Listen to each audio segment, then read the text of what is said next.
Welcome to the European Parliamentary Research Service podcasts.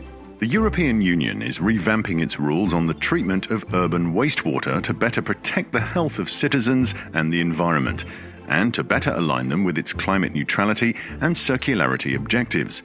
Want to know more? Stay with us. Urban wastewater is one of the main sources of water pollution if it is not collected and treated properly.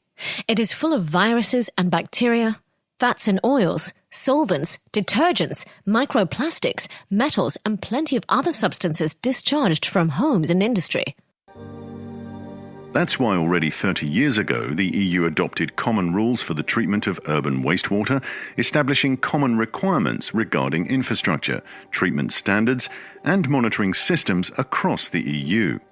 Thanks to these rules and their application by EU countries, the quality of our rivers, lakes and seas has greatly improved. Yet pollution problems remain, which are not covered by the current rules. This includes pollution from smaller cities that fall outside their scope, micro-pollutants, such as residues from pharmaceuticals and cosmetics that are also not covered, and new challenges stemming from climate change, such as more frequent storm water overflows and urban runoff. There is also untapped potential regarding the production of renewable energy and the recovery of nutrients and other resources from wastewater and sludge. And let's not forget that wastewater treatment is also one of the biggest consumers of energy in the public sector. That's right. So it's time to revamp the old rules. Now, what is the European Commission proposing exactly?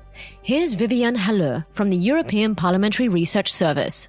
In general, the revamp aims at addressing remaining pollution from urban sources, making the wastewater sector energy neutral, making industry pay for treating micropollutants generated by their products, improving access to sanitation, especially for vulnerable and marginalized groups, and monitoring wastewater for viruses and other health parameters, such as antimicrobial resistance, to be better prepared against major health threats.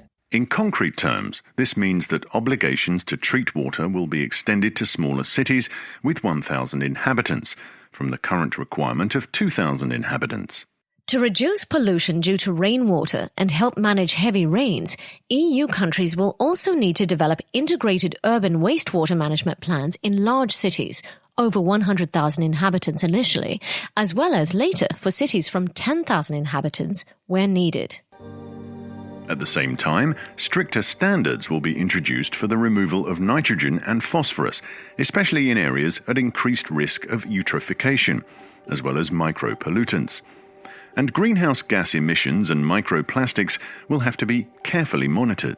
Now, to cover the increased treatment costs, and bearing in mind that 92% of the toxic micropollutants found in EU wastewaters come from pharmaceuticals and cosmetics, the European Commission wants producers to pay for the cost of removing them.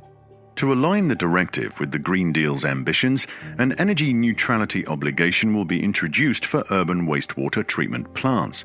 To achieve this, they will need to cut their energy consumption and produce energy through renewable sources. At the same time, requirements on water reuse and sludge management will be clarified to enhance circularity. So how have the stakeholders reacted to the European Commission's proposal? Stay with us. Well, initial reactions reveal diverging views between industry and environmentalists on the extended producer responsibility. Adrian van den Hoven, Director General at Medicines for Europe, believes it is discriminatory for the pharmaceutical sector to have to bear the costs of removing micropollutants from wastewater, and may even jeopardize patient access to medicines without helping the green transition. This directive includes an unfair levy or tax on the pharmaceutical industry.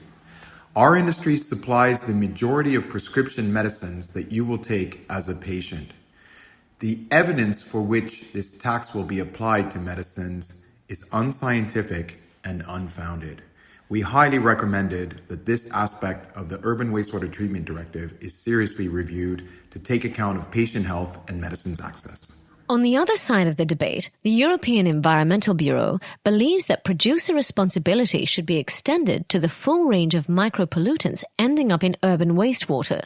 We spoke to Sarah Johansson, Senior Policy Officer for Water Pollution Prevention at the EEB. Basing the EPR scheme on the pharma and cosmetics industry is a good starting point, as urban wastewater is the main pathway for these substances to the aquatic environment. However, we do know that urban wastewater contains a wide range of pollutants, so the framework could be kept open to add more sectors further on.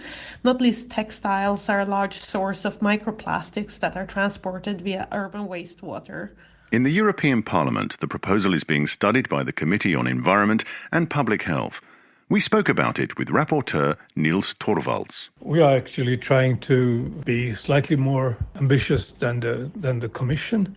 We have some problems concerning all the installations in old urban areas where it's hard to find solutions on that technical level we are now looking for. And then we have some challenges regarding energy recovery. Want to know more?